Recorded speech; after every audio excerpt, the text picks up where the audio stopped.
tarde, bom dia ou boa noite, dependendo do horário que você está assistindo. É com muita honra que a gente anuncia hoje, faz hoje o primeiro episódio do NGCast. É uma iniciativa que a gente vem desenvolvendo há algum tempo e isso só é possível pela. É muito mais do que uma parceria, eu falo que é já uma irmandade, uma união de propósitos da NGC com a Lamarck Marketing Jurídico. Então, através desse canal, desse novo canal de comunicação, a gente pretende trazer e difundir ainda mais conhecimento para quem nos acompanha em todo o Brasil. E hoje, no primeiro episódio da NGCast, temos a honra de receber a doutora Maíra Fernandes, advogada criminalista, sócia fundadora do escritório Maíra Fernandes Advocacia, mestra em Direito e especialista em Direitos Humanos pela UFRJ, professora convidada da FGV Rio e coordenadora do Departamento de Novas Tecnologias e Direito Penal do IBCCRIM. Maíra, é uma honra te receber aqui hoje. E, antes de tudo, eu queria saber quem é a Maíra Fernandes e o que te levou à advocacia criminal. Também bom dia, boa tarde, boa noite. É um prazer enorme estar aqui com vocês. Ainda mais, não sabia que eu ia ser a primeira, então, do podcast, que honra. Né? Dizer que eu amei a minha caneca, eu quero que filme minha caneca, porque eu amei esse presente maravilhoso. Então, essas perguntas são sempre difíceis, né? Enfim, não sei. Quem é a Maíra Fernandes? Em que sentido? Porque a gente sempre é um monte de coisas, né? Eu acho que eu sou uma advogada completamente apaixonada pela minha profissão. Eu acho que A gente estava conversando de algumas coisas antes da gravação que me trouxeram uma uma nostalgia, que eu acho que vai me fazer me emocionar em alguns momentos aqui com vocês. Que tenha, né, a felicidade de ter escolhido a profissão certa, porque a gente escolhe a nossa profissão muito jovem, né, muito, né, difícil. Eu vejo pela minha sobrinha agora decidindo o que vai fazer e às vezes encaixa, às vezes não encaixa, né? Sim. Então, eu venho de uma família de artistas e eu dançava profissionalmente, achava que ia fazer comunicação, cheguei a trabalhar com comunicação 2 anos e aí, de repente, depois num determinado momento aí, ao defender a Capitu na escola, eu decidi que eu queria fazer direito e me encontrei no direito e ainda mais na advocacia criminal. Então, eu sou uma advogada completamente apaixonada pela minha profissão, mas também não sou só isso, né? Eu sou Sim. mãe, eu sou filha, eu sou, né, uma pessoa que leva a vida de uma forma leve, apesar dos temas muito difíceis que a gente trabalha. É uma pessoa que acha que não veio ao mundo a passeio e que acho que preciso deixar alguma marca aqui nesse tempo, espaço, não só individual, mas coletiva também. Obrigada, até me emocionei de te ouvir. Eu queria entender, porque você é uma referência para todos os advogados criminalistas, você já está nessa área há mais de 20 anos, e eu queria entender como você chegou até aqui, por onde você passou, como que foi o seu caminho até onde você está. Então, olha, não tem caminho fácil, tá? Então, assim, tem uns memes, né, dizendo assim, quando disserem que foi sorte, eu quero ver, né, vai ter que se ver comigo. Então, não tem caminho fácil, o meu não foi, tá? E continua não sendo, porque eu não venho de uma família de juristas, eu não herdei escritório, não tô dizendo que quem herda seja fácil, mas talvez Sim. seja um pouco mais fácil. Sim. Né? Claro que também tem as suas outras dificuldades, mas fato é que eu comecei o direito, né, pelas minhas próprias pernas. Eu tive o privilégio, sim, de estudar em um ótimo colégio que me levou para uma boa universidade. Então, isso já é muito legal, porque assim, eu tive um espaço de aprendizado muito bom na UFRJ. Mas na época que eu estudei na UFRJ, a UFRJ estava no fundo do poço. Eu fico, inclusive, muito orgulhosa de ter ajudado a reerguer a UFRJ. Eu faço parte de um movimento que reconstruiu a faculdade. Na nossa época não tinha mestrado, não tinha doutorado, não tinha nada, não tinha nem pesquisa. E a gente, né, eu ocupei gabinete da direção, né, eu era do CACO, do Centro Acadêmico, tirei diretor, enfim, a gente fez aquela faculdade ali se reerguer, eu tenho muito orgulho da UFRJ. Então, já que a UFRJ estava com um caminho muito, né, assim, sem professor, não tinha aula, vivia em greve, 1000 problemas e tal, eu fui procurar estudar por outros caminhos. Então, eu fazia cursinho sábado, eu procurava outros professores em outros lugares, assim. Eu tenho uma referência na minha vida acadêmica, assim, por exemplo, o professor Daniel Sarmento, que é da UERJ, e eu estudava na UFRJ, mas eu fui lá assistir a aula de constitucional dele na UERJ, depois no módulo, virei monitora dele na época, sabe? E assim, eu ia na cara de pau mesmo, bater na porta, dizer, olha, eu preciso aprender constitucional, eu tô sem aula de constitucional. E era assim, entendeu? Aí eu fui fazer o curso dele e tal. Então, eu realmente estudei bastante na faculdade, né, por todos os caminhos que eu pude. Eu acho que isso é um momento importante de aprendizado. Não tem jeito, o direito é a nossa ferramenta, né, como a matemática é para o físico. Então, não tem jeito, a gente precisa entender aquilo para poder dominar, né? E leitura também, assim, né, o Evandro Lins e Silva, né, numa turma de uma formatura, falou para os alunos, assim, perguntando, mas como é que recomendação o senhor dá? E eles falavam assim, leiam, meus filhos, leiam tudo, não leiam só direito, leiam romances, leiam outras coisas, né, tem uma vida cultural ativa, um museu, enfim, outras coisas que nos trazem bagagem e nos trazem sensibilidade. E aí o direito precisa dessa sensibilidade, sabe? A gente vai falar sobre isso daqui a pouco. Bom, e aí eu estudei no FRJ, fiz mais de um estágio, eu fazia 2 estágios ao mesmo tempo, assim, sabe? Essa coisa de não tenho tempo é muito relativo porque o tempo a gente constrói, né? Ainda mais para quem tem possibilidade de fazer isso, né? Na época eu não tinha filho ainda, então, assim, eu tinha 1000 questões. Eu comecei a trabalhar muito jovem, eu comecei a trabalhar com 17 anos numa assessoria de imprensa, porque eu estava na dúvida entre comunicação e direito, e aí eu já trabalhava, então eu acumulava a faculdade com o trabalho, e aí depois eu saí dessa assessoria de imprensa, que é uma grande assessoria de imprensa, me deu muita bagagem também de conhecimento, e aí comecei a trabalhar no direito. Aí eu fazia Ministério Público do Estado e Defensoria, fazia Procuradoria do Estado e Ministério Público Federal, aí me tornei assessora jurídica na Procuradoria Tributária. Então fui fazendo tudo que você puder imaginar de estágio, o que é bom, porque dá muita bagagem, estágio é para aprender. Toda vez que passa estagiário no escritório lá, às vezes fica um tempo, depois sai, fala, mas é que eu quero conhecer agora o cível. É isso, é exatamente isso. Isso daqui é uma passagem, né? E aí eu tive a sorte de entrar no escritório do Técio. Na época eu fiz entrevista para o escritório do Barroso e do Técio. E aí outro dia o ministro Barroso, agora já não é mais ministro, né? Fez uma brincadeira de que eu tinha preferido o direito penal e não constitucional e tudo mais. E eu decidi, na época eu já gostava muito do direito penal, não só pelas aulas, mas também pela minha experiência na Defensoria Pública. Sim. E aí eu falei, bom, eu quero então seguir o direito penal. E eu fiquei 16 anos no Técio. Caramba. Então eu tive uma escola de um grande advogado, sabe? Que eu tenho muito carinho e muita admiração. E todos os outros sócios do escritório também, eu aprendi muito, né? Então, eu entrei já advogada, né? Mas eu aprendi muito mesmo assim, porque eu entrei muito jovem. 16 anos depois, portanto, eu abri o meu escritório em 2019. E aí comecei a vivência da experiência de abrir um escritório que é completamente diferente da experiência de saber advogar. Porque aí vem outros desafios, quebrei a cabeça em alguns momentos, sabe? Aprender a administrar um escritório não é fácil, não é uma coisa que você aprende na faculdade. Que bom que existem cursos e diálogos e espaços para a gente poder aprender.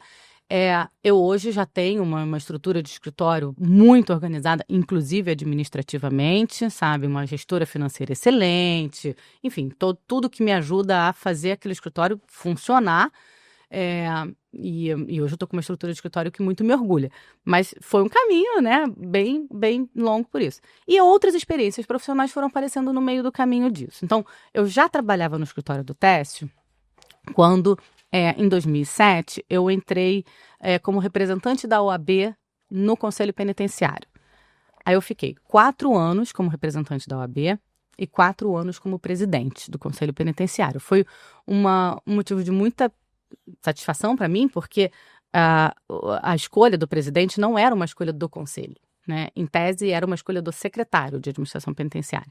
Mas eu já era membro do conselho, representando a OAB, e os meus colegas de conselho, o conselho é um órgão plural, com representantes da Defensoria Pública, do Ministério Público Federal, e representantes da comunidade e tal, eles fizeram um documento para o secretário. Cada órgão fez um documento recomendando o meu nome. Então, imagina o secretário recebendo lá uma indicação do Ministério Público Federal, do Ministério Público Estadual. Aí a Procuradora-Geral do Estado, na época, que eu tinha trabalhado muito tempo na Procuradoria do Estado, também fez a minha recomendação para o secretário e falou, olha, secretário, se você não receber a Maíra aí como presidente, você me fala porque eu coloco ela aqui na Procuradoria, você vai cometer um erro enorme. E aí foi muito bacana, porque ele ficou sem escolha, assim, sem opção. Como é que ele vai dizer? Não tinha nem como, estava todo mundo dizendo que tem que ser ela. E aí eu entrei.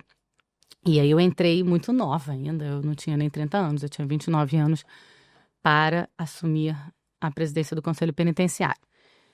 E aí foi uma experiência muito rica também, né? Esses outros 4 anos, porque nesse mesmo período nós fundamos o Fórum Nacional de Conselhos Penitenciários e aí eu fiquei como presidente desse fórum, fui eleita presidente desse fórum e na mesma época o Conselho Federal da OAB criou uma comissão de monitoramento do sistema carcerário. Eu mesma ajudei a fundar, porque já estava super engajada nesse tema, e fiquei representando o Rio de Janeiro. Então, durante 8 anos da minha vida, né, quase 10, porque ainda teve um tempinho ainda desse tempo da OAB, eu fiquei uma década respirando o sistema penitenciário, né, assim, conhecendo o sistema penitenciário por dentro, né, fazendo as inspeções do sistema penitenciário. E isso teve um impacto na minha advocacia gigantesco e tem até hoje. Porque era um trabalho praticamente pro bono, né? Assim, não recebíamos nada da OAB, nada, do Conselho Penitenciário também praticamente nada, ao contrário, muitas vezes eu colocava dinheiro porque não tinha gasolina, não tinha papel, não tinha nada, mas me deu uma bagagem, porque nós advogados normalmente conhecemos o presídio de fora, né? Do contato com o preso ali, daquele espaço, né? Da sala de advogado. Eu inspecionava o presídio. Então, eu entrava no presídio e nos presídios do Brasil inteiro, assim. Então, entrava em cela com 200 presos, sabe? Era, muitas vezes, a única mulher ali naquele espaço, sabe? E, então, isso foi me dando uma bagagem, assim, uma força e uma sensibilidade para a advocacia que fez muita diferença e que eu carrego muito comigo, assim, porque quando senta uma mãe de preso, é muito raro eu ter cliente preso no escritório, mas às vezes acontece. Quando senta uma mãe de preso e fala, meu filho está preso assim, assim, assado, eu falo, eu sei o que seu filho está passando, entendeu? Então, cliente preso é prioridade absoluta, né, no escritório sempre, porque eu considero que um dia preso sabe, um dia de violação dos direitos humanos, é um dia que aquela pessoa está sob risco de vida, porque nosso sistema penitenciário é um sistema falido e com condições de saúde muito precárias. Então, a pessoa pode morrer lá dentro. Sim. Né? Então, assim, aí aumenta a nossa responsabilidade, né, enquanto advogados e tal. Então, essas experiências todas, e aí, muitas associações também, só para concluir, assim, o que eu fiz ao longo desse tempo até aqui, mas, na verdade, é um somatório. Eu sempre integrei muitas associações, eu acho que a advocacia não se faz individualmente, é um trabalho muito coletivo e muito associativo. Então, eu integrei várias comissões e presidi, né, comissões na OAB, fui chefe de gabinete no Instituto dos Advogados Brasileiros e diretora também lá há um tempo, membro de comissões, sempre fiz parte do IBCCRIM, hoje coordeno, né, um departamento de novas tecnologias, a Abracrim, né, também fui vice-presidente no Rio e membro de outras comissões, e fora os grupos de mulheres, que fazem parte também da minha trajetória ao longo desse tempo todo, né, a União Nacional de Mulheres Advogadas, a UMA e vários outros, o CLADEM, que eu fazia parte antes, que era o Comitê Latino-Americano e do Caribe para a Defesa dos Direitos da Mulher, que eu já fazia também, já defendi mulher algemada na maca do hospital por aborto, sabe? Fazia habeas corpus e fazia audiência e tal. Então, assim, eu sempre tive, para além da advocacia, que é a advocacia remuneratória, que, né, a gente vive disso, é o meu sustento, é como eu, né, pago as minhas despesas, as minhas coisas, eu sempre dediquei uma parte do meu tempo e continuo dedicando para uma parte que não é remunerada. Mas, assim, eu ganho muito com ela, sabe? Eu ganho muita experiência e realmente eu acho que a gente precisa devolver para a sociedade aquilo que a gente aprendeu. Com certeza. Isso, Maíra. Até voltando, a gente estava conversando aqui em off, né? E só a conversa em off já dava um podcast. E só voltando um pouco no tempo, você falou uma coisa muito interessante. E como a gente está na nova geração de criminalistas, a gente tenta sempre conciliar o saber prático com o saber teórico. Você comentou que você essa vocação pela advocacia envolve ali a defesa da Capitu, né, no livro do Machado de Assis.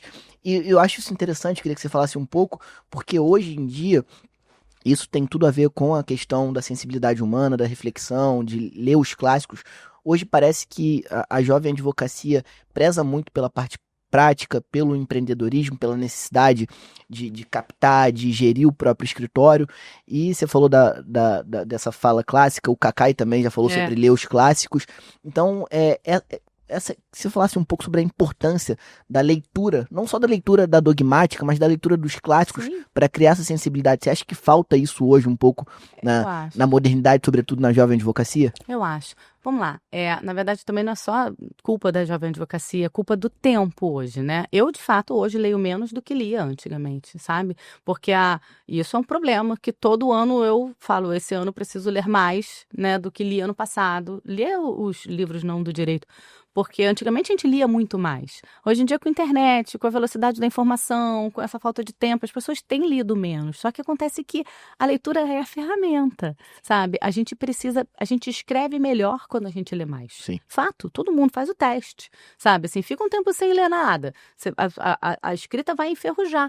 E a escrita é a nossa forma de poder contar a história do nosso cliente. Sim. E botar os nossos argumentos. Então, se não estiver bem escrito, não vai ficar compreensível aquilo e o juiz não vai entender e vai ficar chato de ler. Às vezes você lê, você vê uma petição que tá até, os argumentos estão ali, sabe, assim, tecnicamente tá certo, só que tá chata a leitura, tá maçante, sabe, aqueles parágrafos enormes, entendeu, um juridiquês chato, que não tem mais espaço, né, aquele tanto de latim, aquele tanto de palavra dificílima, não faz sentido. Imagina, o juiz tem um monte de processo para ler, você acha que ele vai querer ler uma petição enorme, chata? Ele não vai ler, ele vai ler enviesado, sabe? Sim. Então, a leitura, a petição, e isso o Técio tinha muito, a Letícia, a Lins Silva, o Ilívio, assim, que, né, foram minha escola. Mas antes disso também, a assessoria de imprensa, onde eu trabalhei, né, me ensinou a escrever de uma forma mais objetiva, mais clara também. Sempre me falaram assim, a leitura tem que ser compreensível, sabe? Não tem que ser embolada, né? Então, quanto mais claro, quanto mais a sua narrativa da história se parecer a um romance, melhor vai estar a sua petição, entendeu? E é tão difícil isso num mundo no qual as pessoas estão lendo cada vez coisas mais técnicas. Não que eu tenha alguma coisa contra, mas livros de autoajuda, e a gente perde essa capacidade de refletir sobre o sofrimento humano e a gente lida com isso todos os dias, né? E aí, assim, então, a leitura, ela é ferramenta e o estudo do direito também, né? Então, assim, eu fiz uma especialização em direitos humanos, depois eu fiz o mestrado. Voltar para a universidade para fazer o mestrado foi muito interessante para mim, né? Eu já estava formada, eu já estava advogando, né? E eu fiz o mestrado e, né, orientada pelo Geraldo Prado, né? Tive uma felicidade enorme de ter um ótimo orientador, uma ótima faculdade. A UFRJ, né, tem um excelente programa de mestrado hoje. A professora Juliana Magalhães fez um belíssimo trabalho lá. E aí, assim, eu adorei ter voltado a estudar mestrado, porque me obrigou a ler, a estudar, tinha coisa de trabalho para fazer. Então, assim, o mestrado foi bem interessante. Tá na meta o doutorado, né? Tá assim, tá no radar. Quem sabe em 2026 sai, de repente, essa inscrição. Eu sei que tem inscrição no meio do ano, quem sabe, mas tá no projeto o doutorado, mas eu sei que é um trabalho de fôlego. É difícil conciliar com a tua rotina também, que é puxada. Assim, é porque eu adoro dar aula, né? E assim, e para dar aula, eu, né, acho que essa experiência pode ser muito interessante. Eu adoro dar aula, eu gosto muito de ser professora, é uma das coisas que me dá muito prazer. Mas assim, tudo bem, a pessoa não precisa necessariamente ter esse viés acadêmico nesse sentido, sabe? Mas não é inconciliável a pessoa dizer, sou advogado e não gosto de ler. São duas frases que não podem coexistir. E eu já ouvi, tá? E eu já ouvi. Gente fazendo direito, mas eu não gosto de ler. Não dá, querido, faz outra coisa, entendeu? É incompatível. Porque você vai ler, a sua vida é ler petição, ler decisão, ler um monte de coisa, entendeu? Vai ser sempre assim. Vai ser sempre assim. Então, assim, tem que ler as coisas do direito também. Assim, temos que ler os nossos bons autores, né? Não faltam bons atores de penal e processo penal. Tem que ler os livros do direito, da dogmática, mas também ter um tempo para poder ler alguma outra coisa, para poder dar mais leveza. E aí, quando você tem essa experiência, assim, que é para além do livro, do direito, né? Para além do processo. Ela está no mundo da vida, assim, com livros, com cinema, com conversa com os amigos, com um trabalho social. Você pode escolher, eu fui por esse caminho, mas tem vários outros, sabe? Essas coisas vão dando bagagem de vida que também vão ajudando a encontrar soluções que às vezes não estão na página do livro, entende? Sim. Então, assim, saber olhar as pessoas e ler as pessoas, sabe? Ler o sentimento delas.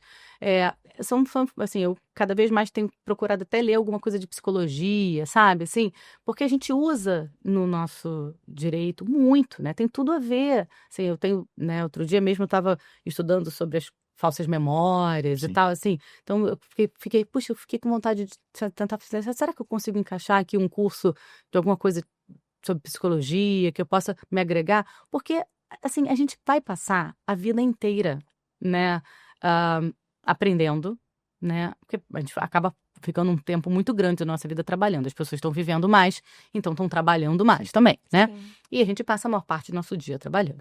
Então, quanto melhor for esse trabalho, né? Quanto melhor nós pudermos contribuir para ele e quanto mais nós pudermos aprender para poder ser útil, melhor. Então, assim, o aprendizado ele vem naturalmente, sabe? Eu e a Dani, a gente vira e mexe, eu acho que uma coisa que a gente gosta muito de fazer, acho que todo jovem advogado deveria fazer, é quando a gente está no tribunal, acompanhar sustentações. Ótimo. E a gente teve, até você tava também, você sustentou acho que foi no começo desse ano, ou no final do ano passado, a gente teve algum julgamento comum na 7ª Câmara, no mesmo dia, na verdade, na mesma pauta, e eu tava reparando, até comentei isso com a Dani, comentei com o Roger, meu sócio também, que particularmente, olhando assim, tentando fazer ali olhando com um olhar de julgador, como se eu estivesse no lugar do desembargador, as sustentações orais que mais me chamam a atenção e que mais me prendem a minha atenção são aquelas que não necessariamente falam de forma muito técnica. Não tô falando de desprezar a técnica do caso, mas que trazem uma visão humanizada e uma visão histórica, cultural, fazem uma interseção do caso concreto com a cultura, com o cinema, com a arte. Eu acho que isso prende muito mais atenção do que pegar uma sustentação e ficar lendo ali o papel, lendo o artigo da lei. Eu acho que trazer essa visão mais global do caso, né? Eu acho que Ó, é uma forma bem atraente. ler sustentação oral, gente, não dá. Assim, vamos combinar. Polêmico, mas necessário de ser dito, né? Não tem condição. Porque, olha, os julgadores ali, eles já têm acesso a tudo que está no papel. Você tem que usar aquele momento ali para fazer algo diferente, sabe? Eu sei que é difícil. O primeiro momento é sempre difícil. A minha primeira palestra foi memorável, assim, vou contar. Eu já trabalhava com o Daniel Sarmento, como eu disse, eu era pesquisadora dele há um tempo, e a gente tinha feito parte de um grupo chamado Jornadas Brasileiras pelo Aborto Legal e Seguro, que desenvolveu um projeto de lei sobre regulamentação do aborto e tal, e que acabou, enfim, não dando em nada, né? Foi arquivado lá, não passou, como nós sabemos, continua sendo crime no país. Mas, na época, era um grupo de trabalho grande, né? E eu e ele fazemos parte do grupo jurídico. E isso gerou um artigo super interessante e tal, e ele foi chamado para dar uma palestra na ALERJ, na Assembleia Legislativa do... Não, minto, primeiro na Defensoria Pública. Ele foi chamado para dar uma palestra na Defensoria Pública do Rio de Janeiro. E aí ele falou, Maíra, não posso ir, você pode ir no meu lugar? Eu falei, mas Daniel, eu nunca dei palestra na vida. Isso eu devia ter, sei lá, 20 anos. Eu estava na faculdade, ou saindo da faculdade. E aí eu falei, mas Daniel, eu nunca dei palestra na vida. Ele falou, não, você vai tirar de letra, você conhece esse tema beça, a gente trabalhou junto, pode ir, vai. Aí eu, beleza, aceitei. Fiz a palestra escrita. Aí mostrei pra ele. Falei, eu queria que você lesse pra ver se tá boa. Ele, ler? De jeito nenhum. Ele falou, você não vai ler, esquece isso. Memoriza os principais pontos, mas não começa lendo. Porque muito embora isso seja muito comum fora do Brasil, e de fato, nos congressos fora do Brasil, se você não chega com uma palestra escrita, né, pega até mal, é como se você não tivesse preparado. Mas ele disse pra mim assim, você não quer ser advogada? Então, você vai ter que aprender não só a palestrar, mas a falar em público sem ler. Então, não se acostuma a ler o papel Porque senão isso vai virar sempre uma bengala para você. Se algum momento você não tiver com papel na mão, Vai você vai dar um branco. Você não vai conseguir fazer, entendeu? Esqueceu, botou na bolsa, esqueceu de levar. Qualquer coisa que aconteceu com papel, caiu, manchou, caiu café, já era. Você não vai conseguir falar, você tem que conseguir falar sem o papel. E eu fui tremendo nas bases e fui, assim, e dei a palestra. E aí gostaram tanto que me chamaram para dar uma palestra na Alerj. Alerj é aquele espação da Alerj. Vocês conhecem? Era no Palácio ainda, Tiradentes. Uhum. Aquele lugar enorme. Grandioso, né? Grandioso. E eu lá, com meus 20 anos, naquele lugar desse tamanho, chego lá, era também esse tema super polêmico, sobre o aborto, e aí tinham cartazes, né, dizendo contra o aborto, né, estavam distribuindo fetos de plástico, né, estavam cartazes assassinos e tal, e eu defendendo a legalização, foi super tenso. E aí, de novo, eu com papel na mão, assim, eu vou conseguir sem papel. E aí, eu fiz sem o papel, né, e aí depois em diante, hoje em dia, eu faço sempre um roteiro, seja de palestra, seja de sustentação oral. Eu coloco os pontos principais, eu vou para a sustentação oral sim, com um papelzinho, uma folha, que tem os principais pontos ali em, né, tópicos, para eventualmente não esquecer. Mas ler a sustentação oral é muito complicado. E aí, o que é mais importante destacar da sustentação oral? Concordo, porque o processo já traz as provas. Então, você tem que ter alguma coisa que prenda a atenção do julgador ali, sabe? Concatenando, claro, com a prova dos autos. Chegar lá e ficar só falando da vida do cara, que o cara é bonzinho, que não, também não vai adiantar. Lendo artigo do Código de Processo Penal.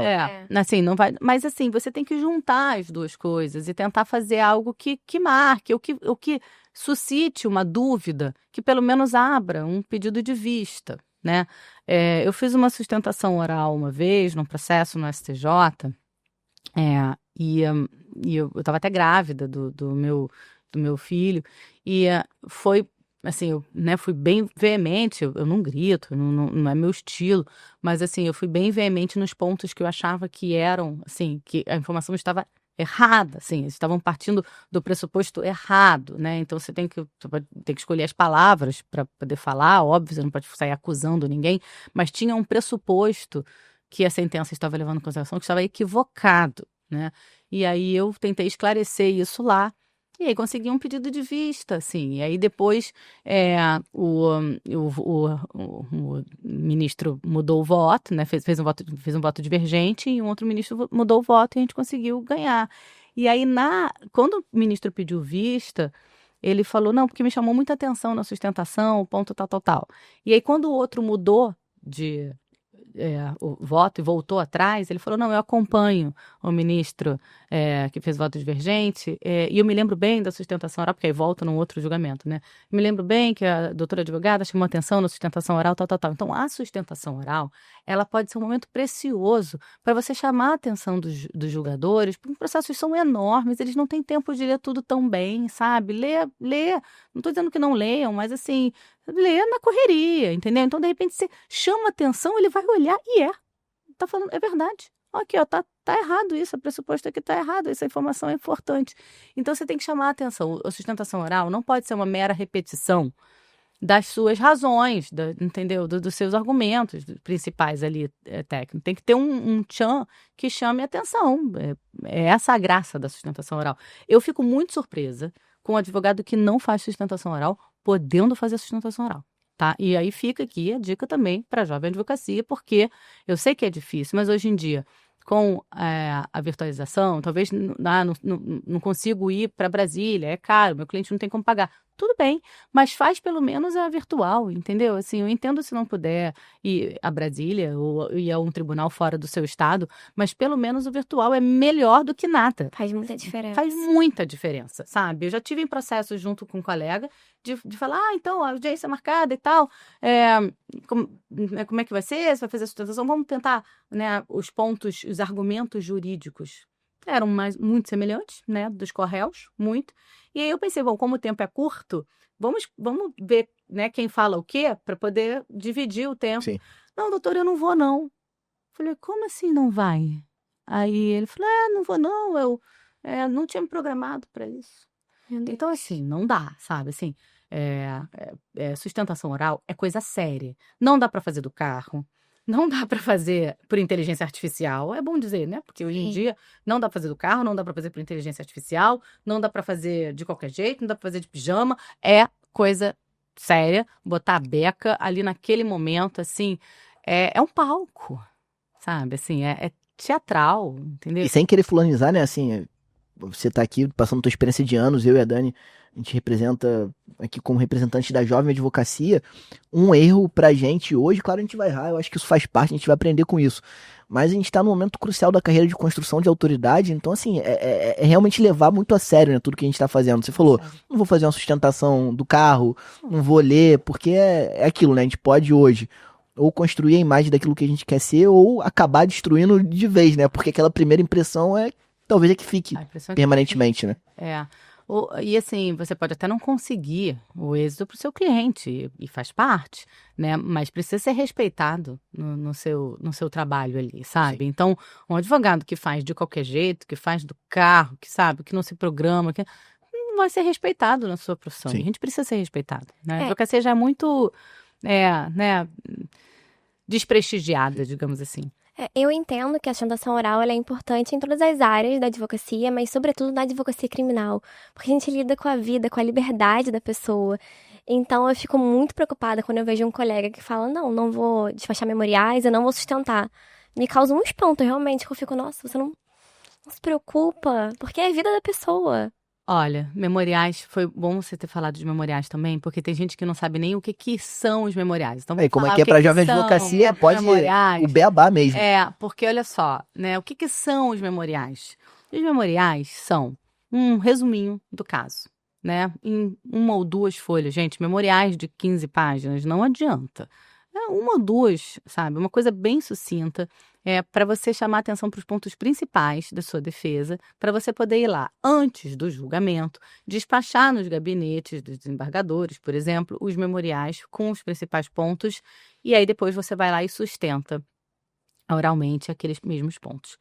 Isso é muito importante. Recentemente, eu tenho um monte de casos para contar que eu tenho certeza que a distribuição dos memoriais fizeram toda a diferença. Assim, eu tenho certeza, assim. Mas vou contar um mais recente, porque está na minha cabeça. É um caso em São Paulo, e eu cuidei desse caso com o Toron, né? E fui ele me convidou para a causa junto com ele, uma honra enorme, um grandíssimo advogado. E eu fui com o sócio dele despachar com o desembargador, e nós ficamos 40 minutos no gabinete, com ele perguntando muita coisa sobre o processo. Muita. Era um processo difícil, era um processo complexo, e ele nos perguntou muita coisa. Então, não adianta também ir despachar os memoriais sem conhecer o processo. Com certeza. Porque senão vai ser um desastre, né? Aí também não adianta. Então, assim, eu tenho vários... É melhor não ir mesmo, é melhor... entendeu? Então, assim, você não pode, dei uma olhadinha aqui e vou lá, sabe? Porque tem desembargador que chega para você sem conhecer o processo, mas tem desembargador que chega conhecendo. Tem um outro caso também, que era uma operação grande, era um fundo de pensão, essas acusações de gestão temerária, fraudulenta e tal. E aí tinha muita questão técnica, sabe? Porque eram fundos de investimento, era bem do direito penal econômico, fundos de investimento, a acusação dizia que aquele prejuízo tinha sido por uma gestão fraudulenta e temerária, e a gente dizia que não, que eram coisas de mercado, que eles não tinham culpa nenhuma, e papapá. E aí, isso foi difícil, viu? Porque, assim, daí a importância dos outros saberes. Tudo bem, eu tenho algum conhecimento de mercado, minha experiência na advocacia sempre traz, mas para entender aquelas negociações ali, com o grau de complexidade que elas envolviam, eu sentei com o analista financeiro e ele foi me explicando operação por operação, fundo por fundo, sabe? Eu fiquei com aquilo na ponta da língua e fui despachar com a juíza. Essa juíza, num primeiro momento, ela tinha... É uma operação grande, então teve prisão, né? A gente conseguiu soltar na temporária o que é raro, né? Sim. Porque normalmente a temporária fala, não, era só um esgotar pouquinho. Deixa aí, Deixa aí, são só alguns poucos dias, doutor. Né? E aí eu tinha ido despachar, e eu, né, conhecendo o sistema como conheço, falei, doutora, a senhora não faz ideia do que seja ficar um dia. Né? E aí a gente conversou muito sobre o sistema, inclusive nesse dia que eu fui despachar para soltar da temporada, então eu tenho certeza que o despacho funcionou. Fez a diferença. Ela se Porque colocou no lugar, né? ela se colocou no lugar, ela me perguntou muita coisa de sistema e tal. Ela falou, mas eles não têm ensino superior, eles não estão numa prisão melhor. Eu falei, doutora, a prisão que eles estão não tem água, não tem isso, não tem aquilo. Não. Bom, e aí depois, o caminho segue, já na ação penal, eles tinham sido denunciados e eu fiz um pedido, a resposta à acusação com pedido de absolvição sumária. Aquela coisa que a gente acha que não existe, existe. E aí eu fui despachar com a juíza, mesma coisa, o despacho é enorme.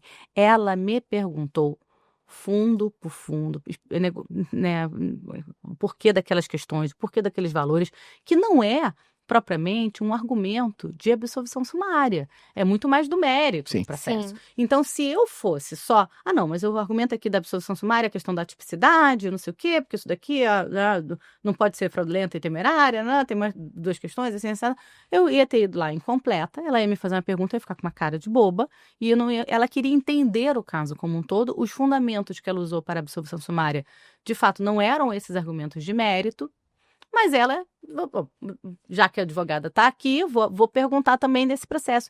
E era aquela coisa que o mérito era tão bom, né, para a defesa que ajudava na decisão da absolvição sumária, sabe? De novo, se eu tivesse chegado lá despreparada, ia ter sido um fiasco. E se eu não tivesse ido, talvez ela não tivesse absolvido sumariamente. Então, assim, ela absolveu sumariamente um processo, uma operação que começa com prisão, sabe?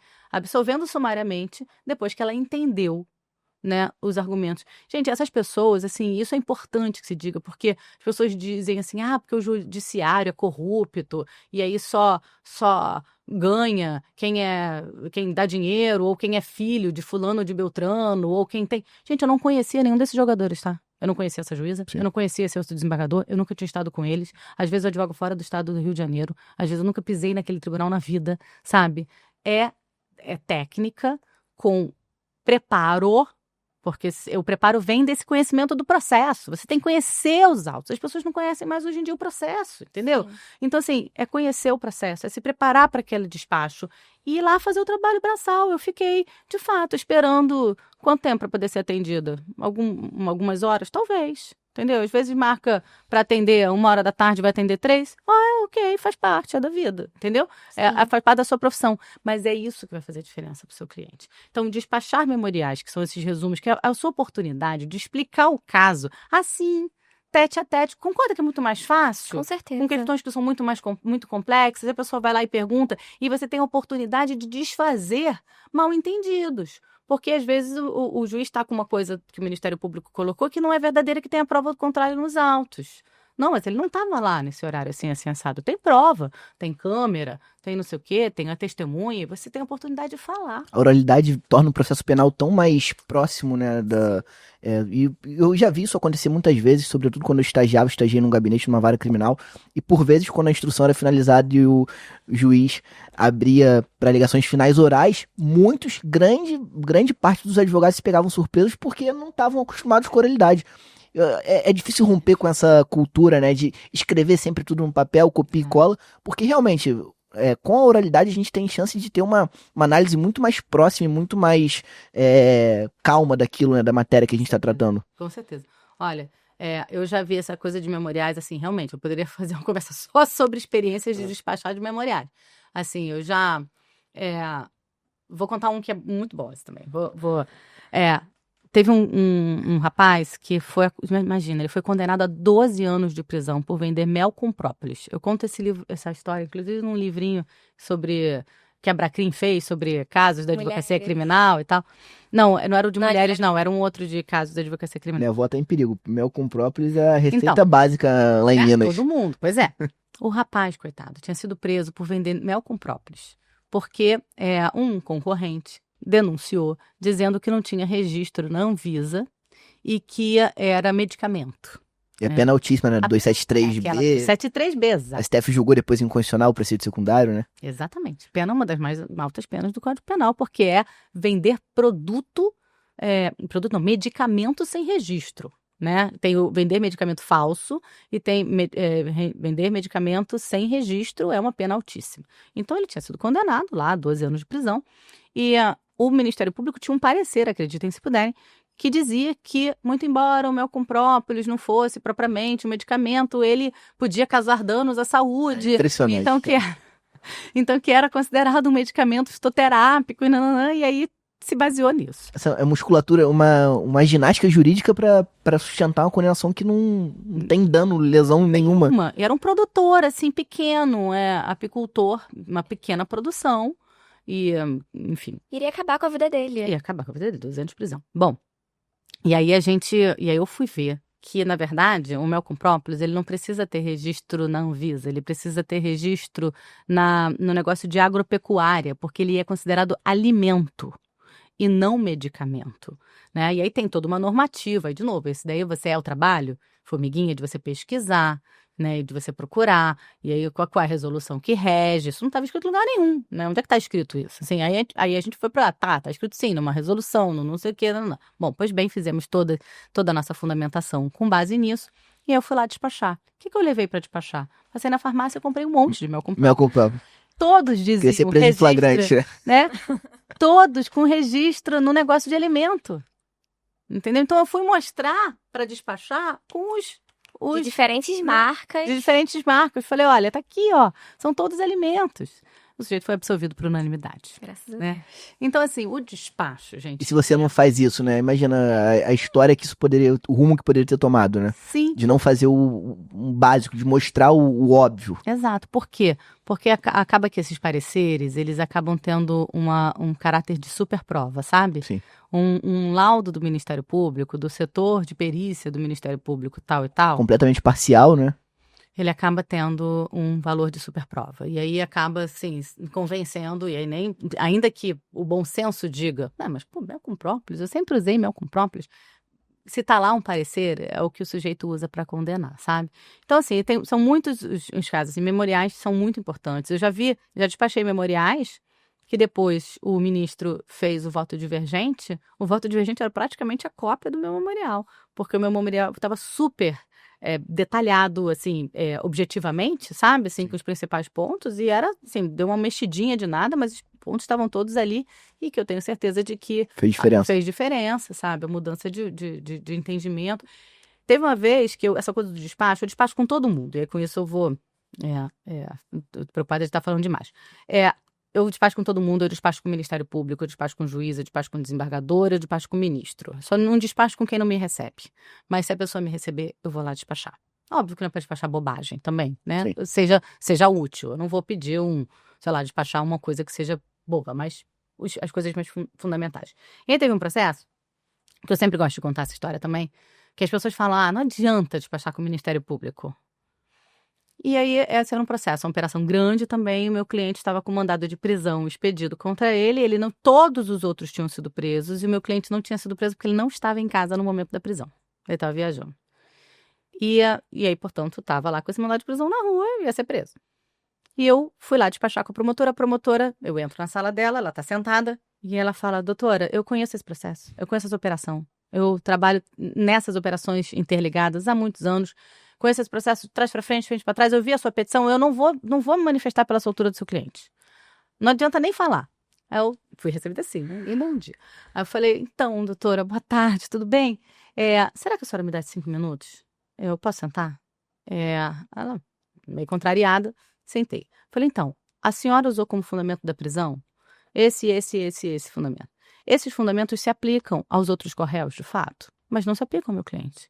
Porque era uma condição específica, né, de ser agente público, o meu não era. Então eu falei, esse fundamento não serve para o meu cliente, esse fundamento não serve para o meu cliente, esse fundamento não serve para o meu cliente. Não, assim, a situação do meu cliente é diferente dos outros correios. Então, eu não estou entrando no mérito se os outros devem ser presos ou não devem ser presos, eu até acho que não deveriam também. Mas fato é que os fundamentos que a senhora utilizou para a prisão não se aplicam ao meu cliente. Então, eu gostaria que a senhora, por favor, desse uma olhadinha, com cuidado, porque essa prisão não tem elementos para sustentar. Ela ouviu, ela pediu a revogação da prisão do cliente. Eu nunca tinha visto, confesso. O Ministério Público que pediu, o mesmo MP que pediu, não mudou de promotor. né? A mesma promotora que pediu a prisão diante da minha petição e do meu despacho, porque certamente se não fosse o despacho ela ia, né? Se a primeira recepção foi essa, doutora, Claro. não precisa nem falar. Ela pediu a revogação da prisão. Sabe o que eu achei interessante? A gente vai chegar já no mundo do futebol. Tem um tema interessante envolvendo você e o futebol. Fazendo uma analogia com o futebol, tem jogador que é mais... que joga na ponta direita, jogador que joga na ponta esquerda, jogador que é mais contido, jogador que é mais... Enfim, existem vários tipos e nenhum é errado. E eu trago isso pra advocacia. Existem vários tipos de advogado, eu costumo dizer isso, e cada um se pega, usa como norte aquele que mais lhe agrada, e nesse ponto eu e a Dani, a gente pensa muito parecido, né, Dani? De como hoje se confunde muito, e sobretudo trago pra jovem advocacia que acaba sendo entorpecida pelas redes sociais, a combatividade com a agressividade.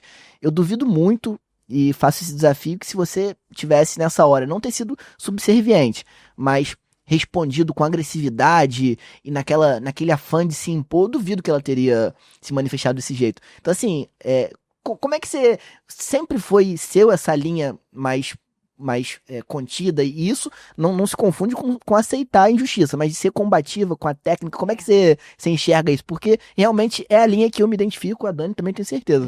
É uma ótima pergunta, sabe? É claro, cada um tem o seu estilo. De fato, talvez eu pudesse sair dali, no caso era uma promotora, né? Mas digamos que fosse um juiz que não que tivesse dado essa primeira resposta, né? Eu levei uma patada, né? Assim, então assim, tipo, nem entra, né? E talvez eu, né? Imagina, se fosse um juiz, eu ia chamar prerrogativas, né? Não quer me receber, não quer falar e tal. Acontece que assim, essa é a promotora do caso, o juiz é o juiz do caso, sabe? Não estou dizendo que não tem a hora que a gente tenha que brigar e chamar prerrogativas, que é importantíssimo, tá? A Comissão de Prerrogativas da OAB, né, é importante que esteja sempre a postos para atender os advogados e tal. Então, tem hora que você vai ter, sim, que se impor nesse sentido, e até oficiar a corregedoria e o que for. Mas, assim, eu tento antes o outro caminho, né? Eu acho que eu quebrei a situação ali, com um pedido, um sorriso, sabe? Falei, então, doutora, eu sei, tudo bem, eu sei que a senhora conhece o caso. Falei, eu sei que a senhora conhece o caso. Sei mesmo, ela tá nessa operação há anos, claro que ela conhece o caso. Falei assim, eu sei que a senhora conhece o caso, mas a senhora me dá 5 minutos, né? Já muda completamente a percepção dela, né? O Alexandre Moraes da Rosa fala no Guia de Processo Penal Estratégico sobre o paradoxo do corajoso. No trânsito, quando 2 carros vão bater, os 2 vão e por cabeça dura batem, assim, e aí? Ela vai continuar no caso, vai continuar oficiando no caso, vale a pena? Entendeu? Então, assim, eu normalmente sou muito elegante, educada e tal, o que não significa subserviente. Assim, eu já tive que fazer petição bem dura, sim, e se precisar oficiar, onde for que oficiar, e tiver que chamar a corregedoria, CNJ, o que for, a gente vai fazer, porque, assim, as nossas prerrogativas não são brincadeira, sabe? Mas eu tento, sim, de alguma forma, ver o caminho que seja melhor para o meu cliente. Entendeu? Porque esse caso passe, você fica e vai ter outro caso com ela, é um cálculo racional mesmo, né? Com certeza. Então, assim, se a gente conseguir levar, sabe, talvez seja mais inteligente, entende? Eu já cheguei para despachar, o juiz dizendo que não ia receber, né? Eu insistindo, não, mas é importante, eu só quero uns 5 minutos, não sei o quê. Aí quando eu chego, tem as 2 cadeiras com um monte de processos em cima da cadeira, assim. Nitidamente para não sentar, sabe? Tudo bem, não tem problema, entendeu? Aí ele vai lá, pois não, tá, muito obrigada pelo seu tempo, não sei o que mais. E a gente vai, assim.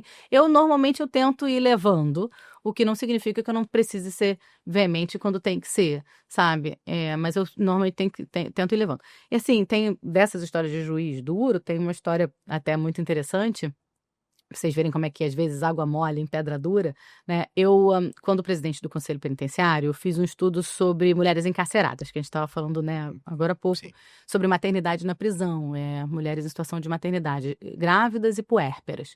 E aí eu dei umas aulas na Emerge, no curso de formação de juízes em audiências de custódia, porque quando eu participei muito, muito ativamente mesmo da implementação das audiências de custódia no Rio de Janeiro e no Brasil como um todo, fui dar a primeira palestra no Tribunal de Justiça de São Paulo, quando estava sendo implementada a audiência de custódia, eu fui. Então, assim, eu tenho uma participação bem ativa nessa implementação da audiência de custódia, lamento muito, parênteses, o caminho que ela tenha tomado. Completamente mecânica, né? Porque no início a Triste. ideia não era essa, tá? A ideia não era essa. A ideia, tanto é que no início teve uma diminuição dos presos provisórios muito grande. Mas fecha o É o parênteses. que você falou aqui do advogado que vai despachar e o juiz sequer convida pra sentar. Na audiência de custódia, o preso sequer pode, por vezes, sentar, né? Também pra ser ouvido. Pois é, inacreditável. E aí, assim, eu fui dar uma aula na Emerge, no curso de formação de audiência de custódia, e sentado na plateia estava um juiz muito duro, né? Um juiz conhecido por suas decisões, todo mundo sabe, que é um dos juízes mais duros do nosso Tribunal de Justiça aqui do Rio de Janeiro, que costuma dar sentenças condenatórias com penas altas e tal. E aí ele sentou ali, eu falei, nossa, o doutor fulano tá aqui, e eu aqui para falar de mulheres encarceradas, né? Enfim, ele vai discordar de tudo que eu tô falando, mas tudo bem. Com aquela cara de mal. Dei minha aula, ele fez perguntas, e aí eu respondi. Ele sempre muito educado, sempre foi. E aí passa o tempo, corta a cena, tempão depois, vem uma amiga minha e fala assim, Maíra, você sabe que o doutor fulano de tal não prende mais mulher grávida? Falei, hã? Falou, eu tenho uma amiga que é defensora pública na vara dele e ficou chocada que ele começou a soltar todas as mulheres grávidas, porque isso foi antes da decisão do STF, tá? Sim. Porque depois veio a decisão do STF, que também não é cumprida às vezes, tá? Mas isso foi pré-decisão do STF. Falou, ele começou a soltar as mulheres grávidas e tal, ele falou que assistiu uma aula na Emerge e ficou sensibilizado. Olha só que bacana. Né? A aula em questão que sensibilizou trazia os dados concretos do encarceramento feminino, sabe? Mulher algemada na maca do hospital, dando à luz algemada, sabe? Mulher que tinha o bebê no carro, né? do SOI, do Serviço de Operações Especiais, né? Em condição absolutamente insalubre. Separada do bebê logo.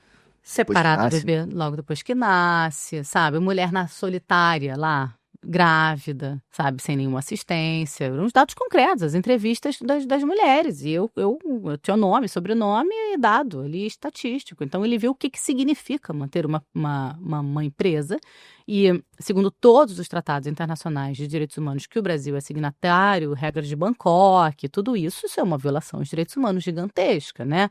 Então, é óbvio que tem medidas menos gravosas do que o encarceramento de uma mulher grávida ou puérpera. E aí, imagina, sensibilizou, entende?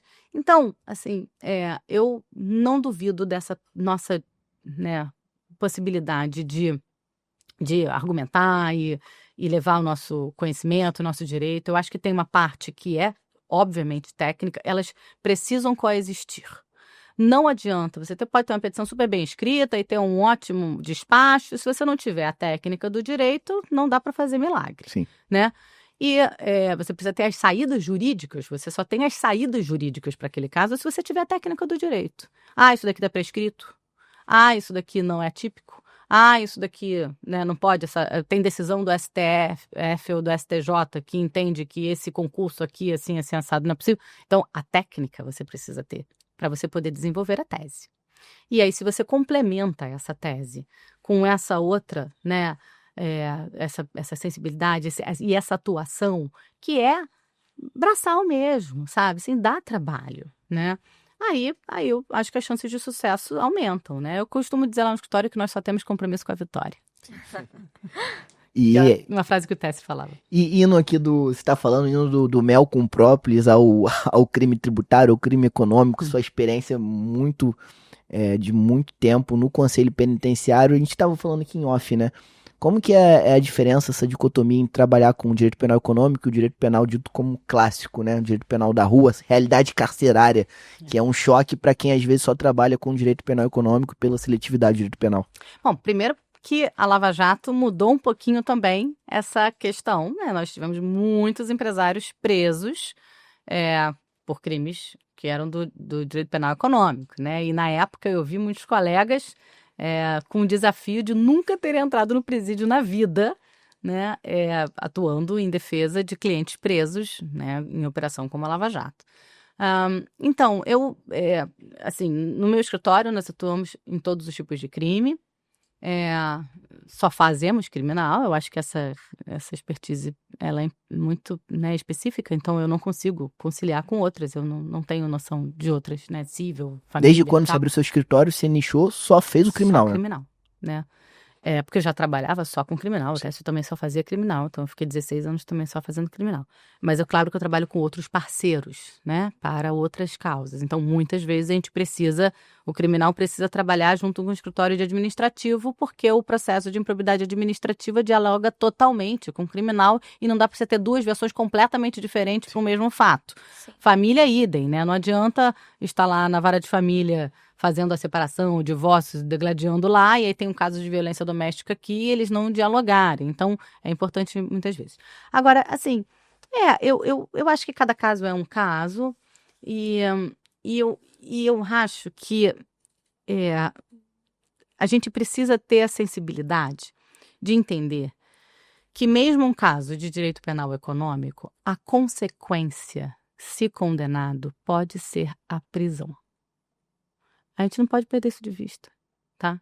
Porque quase todos os crimes imputam penas X que podem gerar uma prisão em aberto, semiaberto, fechado, né? Cada caso é um caso. Mas concordam que, ainda que existam outros benefícios, acordo de não persecução penal, suspensão do processo, a consequência, via de regra, da maior parte dos crimes é a prisão? Sim. Então, o que a gente precisa é evitar isso a todo custo, né? Então, por isso, eu acho um pouco elitista, sabe? Você achar que são coisas estanques. Não são, sabe? Não são. Entendeu? Assim, eu tenho num caso de penal econômico, em que o meu cliente, empresário, rico à beça, né, responde por corrupção, lavagem, sei lá, gestão temerária, evasão de divisas, ou etc., ele está respondendo por um crime da mesma forma que o outro que está respondendo, sei lá, por um crime contra o patrimônio também está respondendo, sabe? Então, a gente não pode perder essa sensibilidade na hora de advogar. E mais, o simples fato de responder a uma ação penal já é uma pena para muita gente. Só de sentar no banco do já pena de banquilo, né? Entendeu? E hoje em dia, ainda mais com esses sistemas de compliance, tudo isso, assim, as pessoas perdem o emprego, as pessoas, né, têm problemas na família. São canceladas na internet, são canceladas na internet, às vezes tem conta de banco fechada, sabe? Então, assim, olha a responsabilidade. Cada caso é um caso. Agora, honestamente, eu me dedico a um processo, se chegar lá um pro bono, né, de um crime, né, mais simples e tal, eu vou me dedicar da mesma forma que eu vou me dedicar a um crime mais complexo. E a gente faz causas pro bono lá no escritório e a dedicação é rigorosamente a mesma. Maíra, a gente precisa encerrar. Infelizmente, a gente queria ficar aqui, eu queria ficar. Ainda bem que vamos ter uma aula magna com você, porque, nossa, foi uma honra te escutar hoje. Só tá encerrando obrigado mesmo, né? Porque a Maíra tem um outro compromisso, senão a gente ficava aqui, mas o combinado era fazer meia hora, a gente já tá em 1 hora e parece que tem 10 minutos. Nossa, sério? 57 minutos, e nem parece. Olha, um prazer enorme estar aqui com vocês, espero voltar. Eu estou sempre à disposição da Jovem Advocacia, eu acho que eu aprendi muito com grandes nomes, sabe? E quando eu abri o meu escritório, eu vou fechar só com isso, porque é importante. Então a gente pode ficar aqui mais 2 horas. Não tem como. Não, assim, quando eu abri o meu escritório, que você perguntou nessa trajetória, eu saí do escritório do TS, imagina, eu tinha aprendido a advogar, mas eu não tinha aprendido a ter o meu próprio escritório. E aí eu fui bater de porta em porta, em grandes escritórios. E todos me receberam muito bem, eu sou muito grata a todos que, né, abriram as portas para eu conversar. Então, sei lá, eu conversei com um Pitombo, eu conversei com tanta gente, assim, não vou nem citar, porque senão eu vou acabar esquecendo algum. Vai cometer uma injustiça. E aí vou cometer uma injustiça, vai ser chato, né? Mas, assim, eu conversei com muita gente, Dora, né, assim, né, uma grande referência da advocacia feminina também. E eu falei, então, eu tô abrindo o meu escritório. Que dica você me dá, assim? Que conselho você me dá? Porque eu tô aqui nessa luta já há alguns anos, né? Quase 20, né? Já tinha 16 anos de escritório. Mas eu nunca abri o meu, sabe? E eu fui pegando todas as dicas que as pessoas foram muito generosas comigo, sabe? E eu fui pegando todas as dicas e fui fazendo essa minha bagagem também para poder ser a sócia de um escritório que eu estava fundando. Então, eu tenho essa relação com a troca do ensino, sabe? Até por ser professora, sabe? Que eu acho que eu não tenho nenhuma vergonha de aprender, sabe? E acho que a gente aprende todos os dias. E eu espero não ter nunca, sabe? Quem acha que sabe tudo, na verdade não sabe nada, né? Então eu não tenho nenhuma vergonha de aprender e, portanto, tenho muita vontade de ensinar.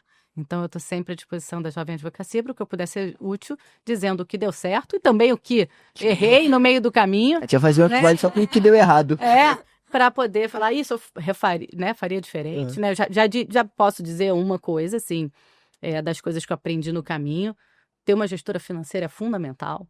Assim, a gente sabe advogar, a gente não sabe fazer conta e emitir nota e não sei o quê. E isso pode virar uma tremenda de uma dor de cabeça e cobrar cliente. Então, depois eu fui ver, estava deixando de receber do cliente, não sabia, sabe? Tendo um prejuízo enorme, porque eu esquecia, ficava focada no processo e estava meses sem receber e nem me tocava. Então, assim, é importante, notinha, esse negócio de notinha para lá, notinha para cá. Estava acostumada a advogar, né? Não sabia gerir, tem que ser gestora, né? Negócio de gestora, negócio de notinha para lá e para cá. Então, assim, é interessante ter alguém, sabe, para ajudar a gente nisso.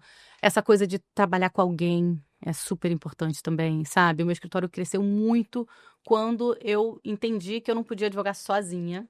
Você tem uma equipe ótima, a gente gosta muito de todo mundo. Maravilhosa. Eu tenho uma equipe excelente, sabe, que me permite estar aqui agora, conversando com vocês nesse podcast, enquanto um monte de coisa está acontecendo.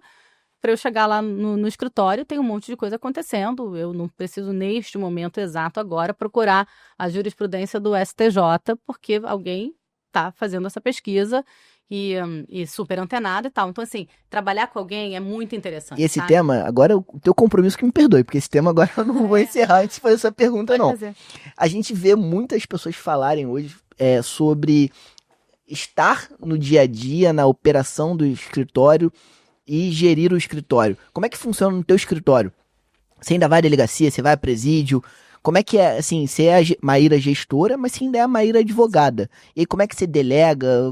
Fala um pouco pra gente sobre isso. É uma ótima pergunta também. Com a Maíra, ela tá indo já, tá? Tá. Então, eu não... Uma das dicas que eu ouvi nessas minhas andanças quando eu fui abrir o escritório, eu não esqueci. Foi até de um advogado de Brasília. Ele falou assim, Maíra, não deixa... O seu escritório vai crescer. Isso é evidente. Não deixa você perder o controle do seu escritório. Porque eu já tive um escritório com... Aí ele falou, sei lá, X metros quadrados, X advogados e tal. E, de repente, quando eu fui ver, eu tinha perdido o controle do meu escritório. E aí eu tive que dar um passo para trás, que foi muito difícil, porque eu já estava com uma equipe muito grande. E para voltar... por uma coisa que eu tivesse controle, porque é o meu nome que está ali no timbre, na parede, petição, né?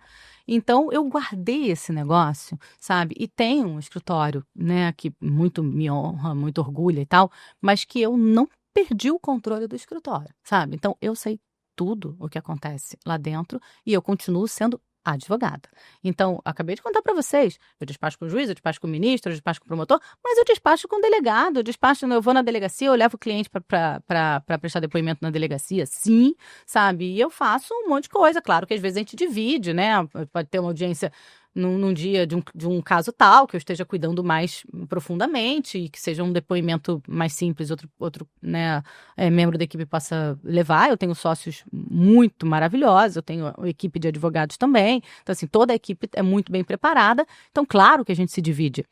Mas a gente se divide e assim, dentro do que é melhor sempre para a causa e para o cliente, sabe? Por 1000 fatores, entendeu? Então, é claro que eu tenho uma equipe que conhece muito também delegacia, sabe? Então também vai. Agora, se precisar ir para delegacia, eu vou para delegacia. E é isso, assim, não perder o controle do escritório. Eu sei tudo que acontece lá dentro, as petições todas passam por mim, sabe? Eu olho, né, com olhos de lince, eu envolvo o negócio, volto, não sei o quê. Eu ainda, né, produzo muito também a parte escrita. Então, assim, eu continuo sendo advogada. A única diferença é que eu hoje também participo de uma gestão do escritório que envolve outras questões. Então, eu tenho que fazer reunião com o cliente, captar o cliente, fazer um almoço. Então, a gente não consegue estar em todos os lugares ao mesmo tempo, a gente precisa dividir o trabalho. Mas eu não sou uma coisa ou outra, sabe? Sim. Eu continuo sendo advogada, né? E essa coisa de dar atenção para o cliente é muito importante também. Quando eu digo que uma boa dica não fique sozinho, é justamente porque o dia tem 24 horas. Você não vai conseguir estar em 2 lugares, 3, 4 ao mesmo tempo.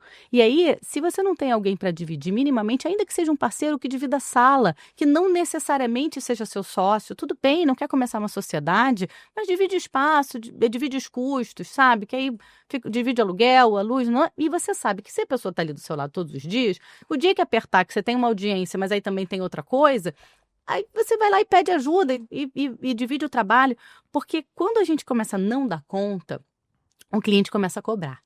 E eu já vi advogado muito bom, sabe, escritório muito bacana, perdendo o cliente porque não conseguiu dar a atenção que o cliente queria. Até porque o cliente vai no teu escritório por mais que a tua equipe seja ótima, é por causa da Maíra. Sim. Tem isso, né?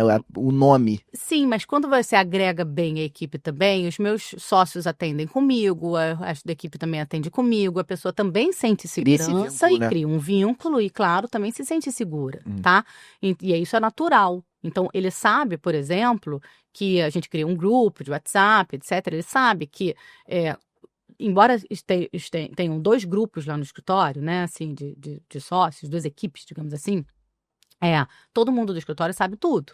Então, se alguém, sei lá, aconteceu um problema, sei lá, aconteceu uma busca e apreensão na casa de um cliente que a gente já estava lá acompanhando o inquérito, ou teve oferecimento da denúncia, sei lá, o cliente ligou desesperado, foi preso, não sei, entendeu? Ligou desesperado, foi preso, eu estava lá numa sustentação oral, não consegui atender imediatamente na hora. Ele vai saber que ele vai poder ligar para outra pessoa. Sim. E essa pessoa vai saber quem é esse cliente, entende? Não vai estar gaguejando porque só eu sei. Não, ela vai saber, vai dar atenção, vai falar, não, olha, a Maíra está num julgamento, mas assim que terminar ela te liga, olha, já vimos aqui o seu caso, assim, onde é que você está, entendeu? Então, assim, todo mundo conhece os casos e todo mundo sabe que tem que dar atenção para cliente. Porque o cliente da advocacia criminal, acho que a família também enfrenta um pouco isso, né? Gente, é normal, é muito ansioso e é normal essa ansiedade, gente. Que causa um medo, né? O Sua cara, liberdade tem risco. ou ele foi vítima de um crime, ou ele cometeu um crime, ou ele tá sendo acusado de cometer um crime e tá no pior momento da vida dele. Exato, sempre. Quem chega ao nosso escritório tá sempre no pior momento da vida. Ninguém chega feliz ali. E a gente nunca pode se Eu despedir vi um dizendo, vídeo "Volte teu sempre." falando isso. Deve ser tão bom ser corretor de imóveis. O cara tá indo comprar uma cobertura na Barra. Não, a gente, todo mundo procura com uma carga. É o abismo, né? Entendeu? Você olha pro abismo. Imagina, fotógrafa de festa de aniversário. Olha que delícia. Coisa maravilhosa. Você tá sempre no melhor momento, né? Então, assim, a gente não. A gente tá sempre no pior. Porque, como você disse, ou a pessoa foi vítima de um crime ou ela está sendo acusada. Justa ou injustamente, mas fato é que tá no pior momento. E aí também não saber lidar com isso, assim, não entender que o cliente vai ter a sua ansiedade. Claro que pode ter algum limite. A gente pode também, com um jeitinho, também impor algum limite, que a gente também tem vida social. Sim. E a nossa vida social é importante também para nossa sanidade mental. Então, a gente precisa também ter o nosso fim de semana, sabe, para espairecer e tal. Mas não adianta achar que o cliente não vai procurar para saber o processo, para querer ter notícias, porque aquele é o momento mais importante da vida dele, sabe? A vida dele em jogo, né? A vida dele em jogo. Então, assim, por isso eu tô dizendo que dividir o escritório com alguém é muito salutar, porque se você tá lá focado, às vezes é isso, assim, um tá focado em escrever o habeas corpus. Quem tá focado em escrever o habeas corpus não consegue dar atenção para a mãe do preso, concorda? Sim. Com Só que a mãe do preso precisa de atenção também. Porque o filho dela acabou de ser preso. Ela não faz a menor ideia do que seja um habeas corpus direito, sabe? Ela não sabe o que são os próximos passos. Ela precisa de alguém que acolha ali, que entenda, que diga, não, a gente está fazendo o habeas corpus, com o habeas corpus a gente vai pedir isso, isso e isso, a decisão sai assim, assim, assado, entendeu? Então, assim, por isso ter equipe é muito importante, sabe? Porque se você perde um tempão conversando com a mãe do preso, você deixou de fazer o habeas corpus. Se você fica um tempão fazendo o habeas corpus, a mãe do preso tá lá, coitada, entendeu? Se sentindo desassistida. Aí ela vai mudar de advogado, dizendo, não me deu nenhuma atenção. Eu deixei lá meu filho preso e não me deu nenhuma atenção. Cheguei lá, não quis me dar atenção, entendeu? Então, assim, trabalhar em equipe, gente, isso é muito importante. Formem grupos, sabe? Na medida do possível. Não quer fazer sociedade, pelo menos divide espaço, sabe? Ter alguém para dividir faz toda a diferença. Até para um double check ali no raciocínio da tese, na formulação da tese, né? A gente aqui, embora eu e a Dani não sejamos sócios, a gente sempre troca figurinha. Sim. Isso também. Isso é uma boa observação, porque a gente faz isso o tempo todo no escritório. A gente troca ideia, troca tese, troca tudo, e todo mundo participa, né? Eu me lembro de um caso que que uma ideia super genial veio do estagiário, né, com uma saída de um artigo cível, sabe, que a gente, né, não ia pensar nunca. Falou, não, mas olha só, se a gente colocar isso, e aí fica aqui a minha homenagem a ele vai saber.